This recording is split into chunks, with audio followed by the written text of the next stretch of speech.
сурет шығу керек. Собирайте пазл. Пазлдар жинаңдар, бәрін бірге. Так. Жақсы.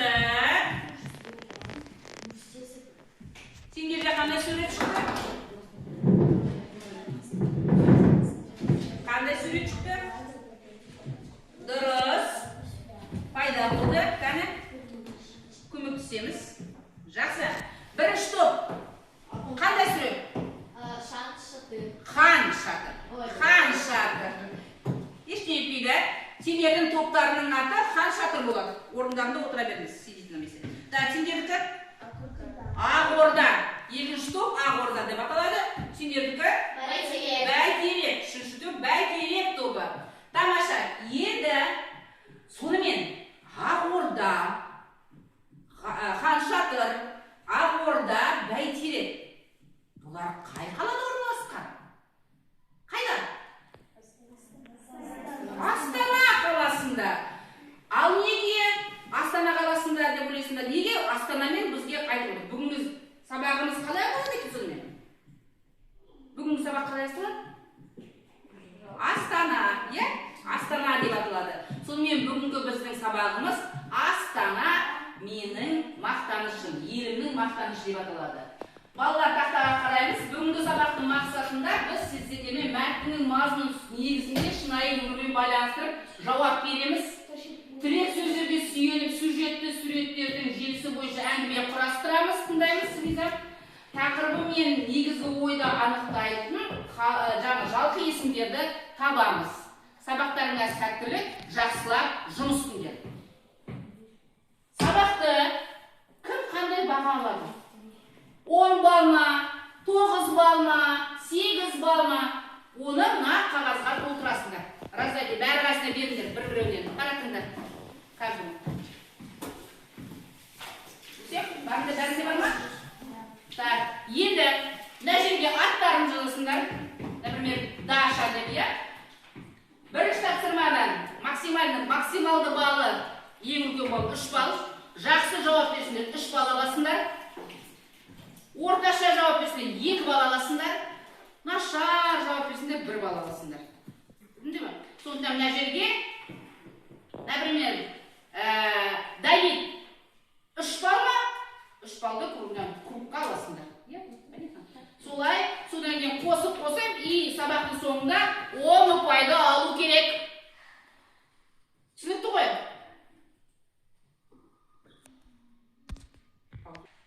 Сонымен балалар бағалау бойынша барлығы түсінікті деп ойлаймын. Енді біздің тақырыбымыз, сабағымыздың бүгінгі тақырыбы Астана елімнің мақтанышы деп алады. Астананың бұл көне ғұн тіліндегі тілінен шыққан сөз басынан бастап қойыңыз.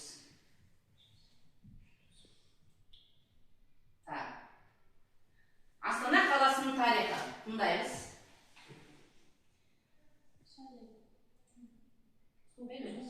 Жоқ жоқ мұнда. Қайда санна.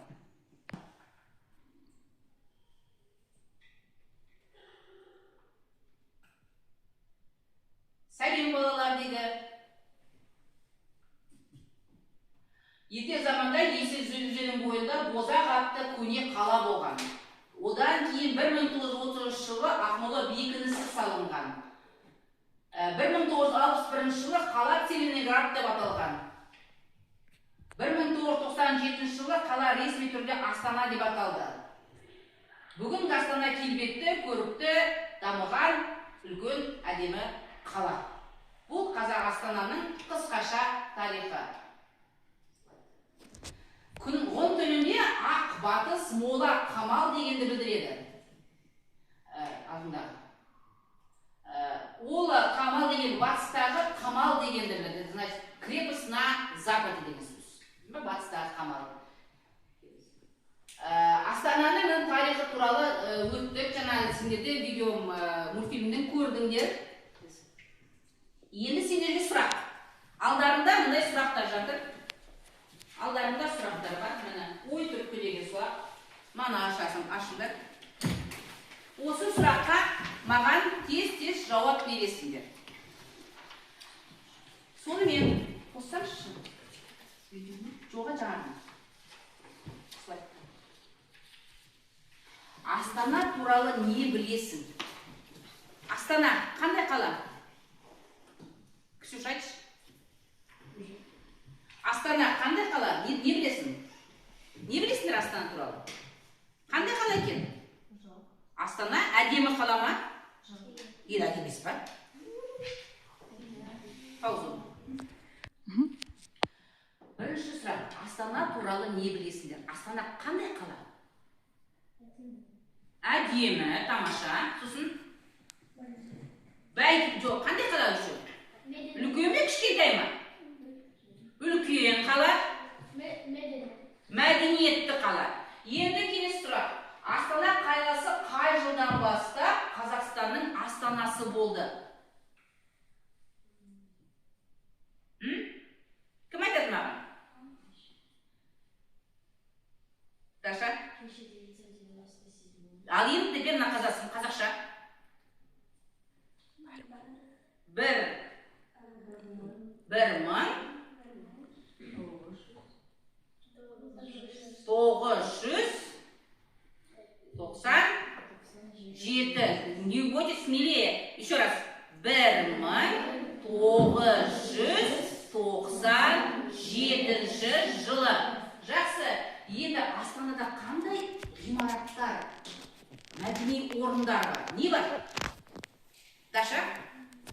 Астанада не бар? Қандай қала? Қандай мәдениет орын бар? Не бар мынау? Хан шатыры бар. Тағы не бар? Мына қалай айтылады? Ақорда бар. Бәйтерек бар. Тағы не бар? Цирк бар ма? Мектептер бар ма? Кітапхана бар ма? Мұражай бар ма емес? Бар. Мұражай бар ма? Бар. Аурухана бар ма? Бар. Енді сендер Астанада болдыңдар ма? Были в Астане? Кім болды Астанада? Кім болды Астанада? Так, Мария болыпты, София болды. Ақылғандарың болған жоқсыңдар ма? Ендеше қазір біз 6-шы сынып болып Астанаға саяхат жасаймыз. Ол үшін өзіміздің шағын мультфильмімізді көрейік. Міне біз қуанып мектептен Астанаға жеттік. Жол бойы әдемі суреттерді түсірдік. Астанаға келіп, тағы да суретке түстік. Бұл қажеде Бәйтерекке бардық, Бәйтеректен әдемі көріністерді көрдік. Қуанып суретке түстік.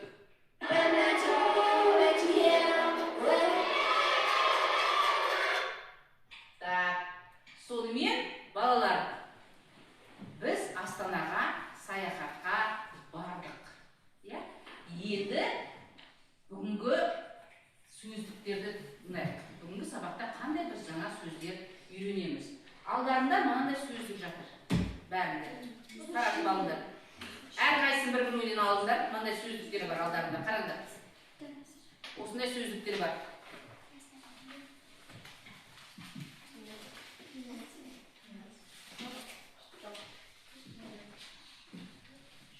Так, мына сендер. Мына сендер. Осы сөздіктерді таратыңдар бір-біріне. Қайталай, мен оқимын, сендер тыңдаңдар. Мәдени, культурный, отандық, отечественный, шетелдік, зарубежный, шахар, город, ұйымдастыр, организовать, әкімшілік, администрация, саяси, политический, жарыс, соревнования, ладонь, сәулетші, архитектор, көрермен, зритель.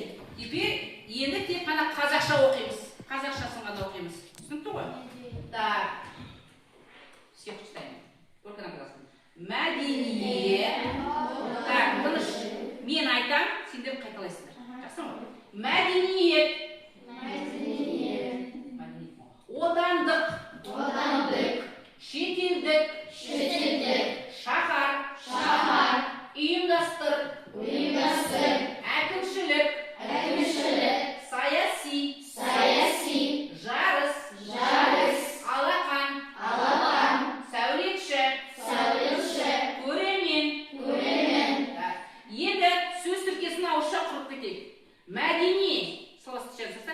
Мәдени.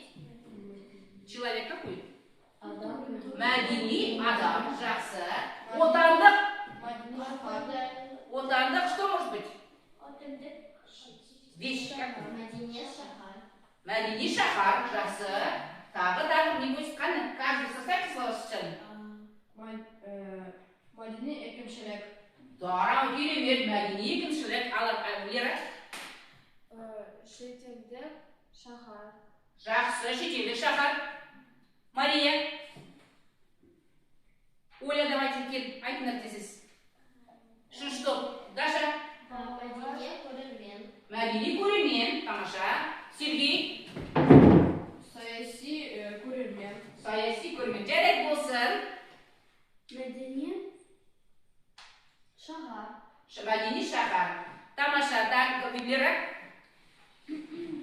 Саяси көрермен. Так, Байтылды, Давид? Саяси жарыс. Саяси жарыс. Тамаша. Саяси шахар. Саяси шахар. Жақсы. Кім? Алисия? Мәдени көрермен. Көрермен айтылды. Так, Мария? Мәдени сәулетші. Сәулетші. Мәдени сәулетші. Дұрыс. Оля? Әдемі алақан. Әдемі алақан. Так, жақсы. Шетелдік шарап. Тамаша. Данил. Так, Амина? Үлкен шахар. Шетелдік көрермен. Шетелдік көрермен. Ксюша? Ұйымдастыру жұмыс. Ұйымдастыру жарыс. Ұйымдастыру, иә? Жақсы. Дұрыс. Лера? Ұйымдастыру шахар. Ұйымдастыру шахар, иә? Так, Сергей? Ұйымдастыру саяси жарыс. Саяси жарыс ұйымдастыру. Өйткені етістік должен быть где? В конце, сөйлемнің соңында болу керек. Так, тамаша, керемет. Ендігі тапсырма. Алдарында мынандай суреттер жатыр. Иә? Міне. Әрқайсында мынандай сурет бар. Көрдіңдер ғой? Иә? Осы суретке мен сендерге қазір қима сөздер беремін. Так, мынау бірінші, не перепутайте. Мынау бірінші сөз. Мынау екінші сөз. Бұл адасқан сөздер деген ойын. Мынау екінші сөз. Пока бізде трогаем. Так, бірінші сөз. Мынау бірінші сөз. Мынау екінші сөз. Так, это второе. Так, мына сендердің бірінші сөздері. Так, только не перепутайте, бірін араластырамаңдар. Мына екінші сөз. Енді осы сөздерді сурет бойынша сөйлемдерді құрасыңдар да, мына жерге кіремен, жеремен жапсырасыңдар. Түсінікті ғой? Ал, бастаймыз. 1, 2, 3, басталды. Так, мисс. Тұрыңдар, жасаймыңдар. Станьте, можете стать. Так. Дұрыс, бірінші топ жақсы жұмыс істеп жатыр. Екінші топ.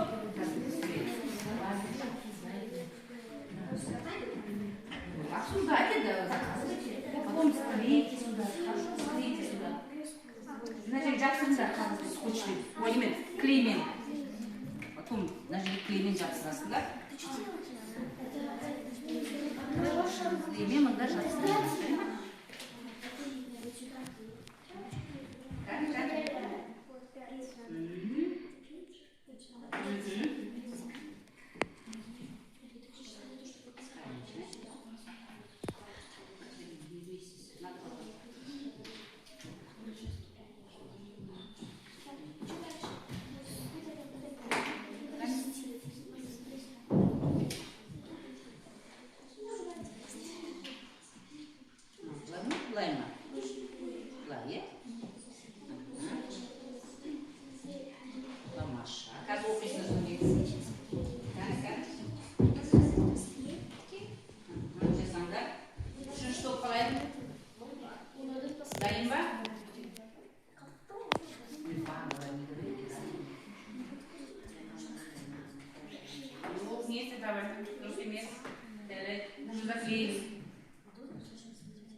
Громче даже. Біздің сынып Астанаға саяхат жасайды. Слушаем. Балалар мектептен алдына жинайды. Жақсы, дұрыс па? Екінші сөйлем. Жол бойымен әсінде далады суреткен көшіріп ой айттық. Ән айттық. Дұрыс оқимыздан дұрыс. Келесі. Астанаға Закрывать. келісімен есім ғимараттарды суретке Түсірдік. Заклейте сюда. Так. Да, говори.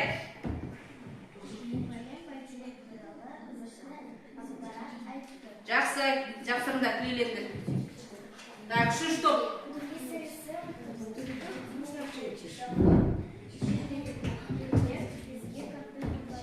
Жақсы. Саяхат сынышында Астананың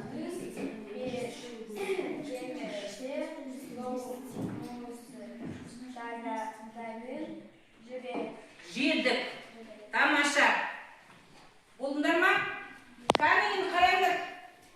Быстрее, надо было сразу заклеивать. Так, үшінші топ, тапсырманы жақсы орындады. Сразу заклеили, вам по 3 балла. Ставьте. Так. Екінші топ пен бірінші топ. Әлі клейлеген жоқ. Надо было сразу заклеить. Тапсырманы дұрыстап орындау керек.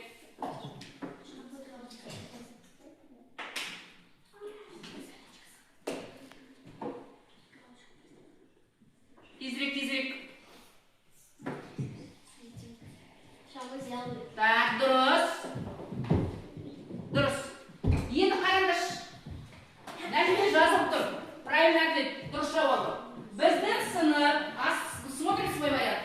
Біздің сынып Астанаға саяхат жасайтын болып мектептің алдына жиналды. Дұрыс па? Дұрыс. Екінші, жол бойы әсем даланы суретке түсіріп, ән айттық. Дұрыс. Бірінші топқа қосылақтаймыз. Екінші, Астанаға келісімен әсем ғимараттарды суретке түсірдік. Дұрыс па? Дұрыс. Мұғалім бәйтерек туралы қызықты ақпарат айтты. Дұрыс па? Дұрыс. Так, үшінші топ. Қараймыз. Әсіресе ұлттық мұражайдағы жәдігерлер бізге қатты ұнады. Дұрыс. Саяхат соңында Астананың дәмді балмұздағын жедік. Дұрыс. Балмұздағын демейсіз? Мороженое. Дұрыс. Ал, шашадық па? Тұра, жаттығу жасайық. Встали? Давай. Как тут встали? Так. Ал, жасаймыз қазір.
Так, балалар, енді мында қараңыз. Паузу сделайте. Так, балалар сонымен үшінші тапсырма. Мәтінмен жұмыс деп аталады. Бұл жерде сіздерге дискриптор берілген. Мәтінге ат қоясыңдар. Әр топтың өз мәтіні бар. Ат қоясыңдар бірінші. Сосын кейін мәтіннен жалқы есімдердің астын сызасыңдар. Мәтіндегі үшінші тапсырма. Сол жалқы есімдермен 2 немесе 3 сөйлем құрайсыңдар. Топтық жұмыс.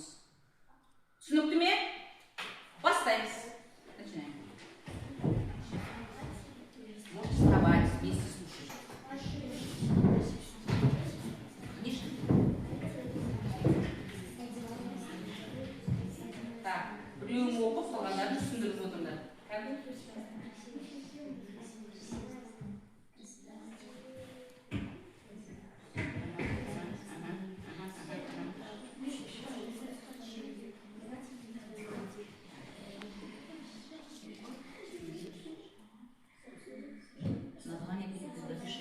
Тақырыпты атын мына жерге жазасыңдар.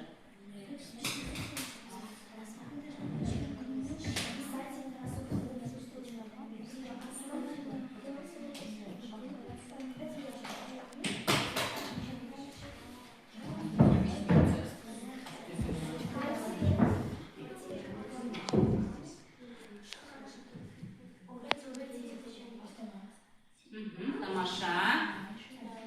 Обсуждаем, қараймыз, білеміз, айтамыз бір-бірімізге, Давид, қатысамыз.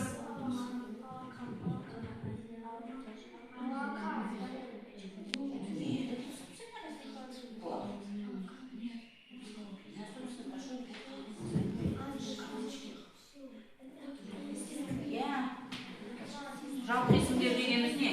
Адамның аты, қаланың аты, иә? Дұрыс.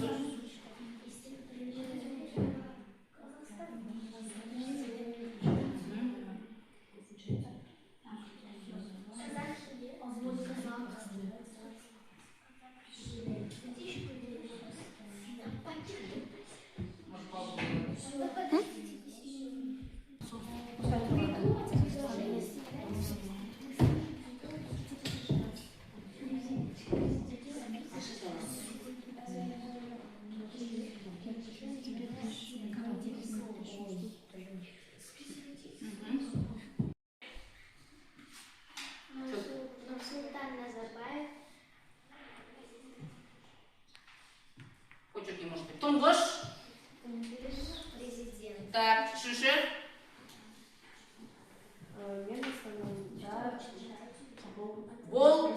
Болдым. Так, София. Астана ұйымы шағар. Жақсы. Екінші. Қазақстан саяси ел. Так, үшінші. Давид. Астана әдеби қала.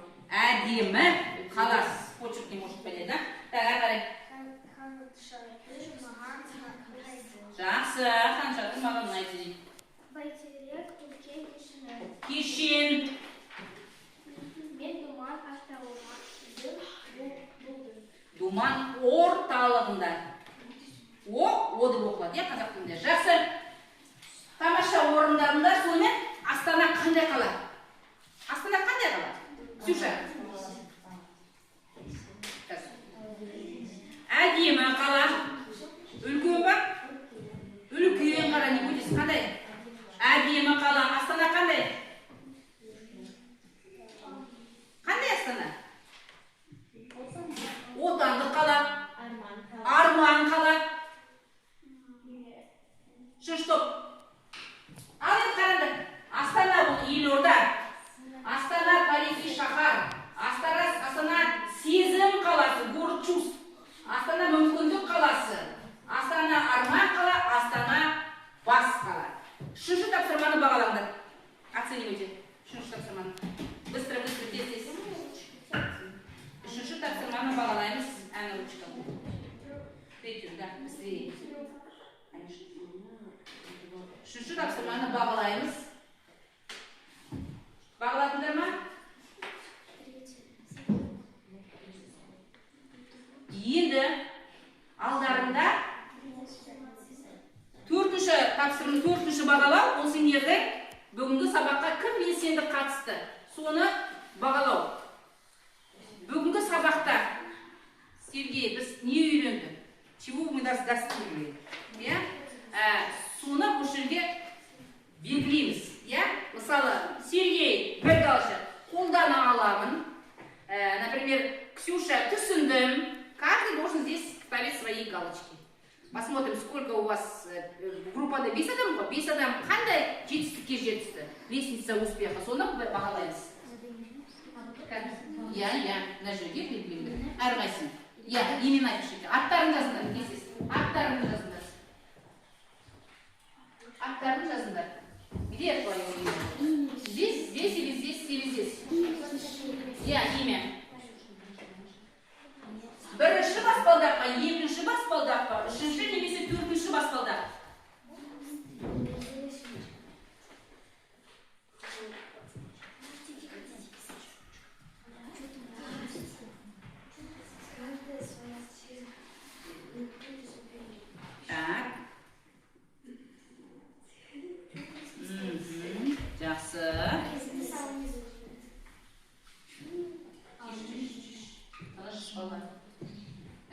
ғана белгілейміз. Кәні 1, 2, 3, 4, 5. Жақсы. 1, 2, 3, 4, 5-ші Лиза жаз. Сосын қазір оқып шығасыңдар.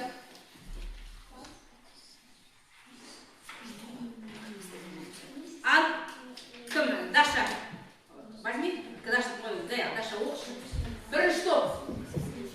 Алдана Аламын. Кім? Ксюша Даша. Ксюша, Даша, жақсы.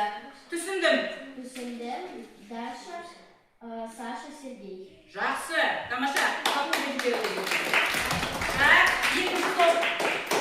Лера оқи ғой. Қолдана аламын. Лера, София, Амина, Софья. Түсіндім, Давид. Тамаша. Үшінші топ. Алдана Аламын, Лиза, Навен. Түсіндім, Данил, Ольга. Аздал, түсіндім, Олеся. Тамаша. Тамаша. Енді балалар үйге тапсырма. Күнделіктерімізді ашамыз, открываем зейнеке. Күнделік ашамыз. Записываем домашнее үй тапсырмасын жазамыз. Күнделікті ашамыз, үй тапсырмасын жазамыз. Үйге Астана мақтанышым деген тақырыпта эссе жазу. Үйге Астана мақтанышым тақырыбында эссе жазу. Астана мақтанышым тақырыбында эссе жазу.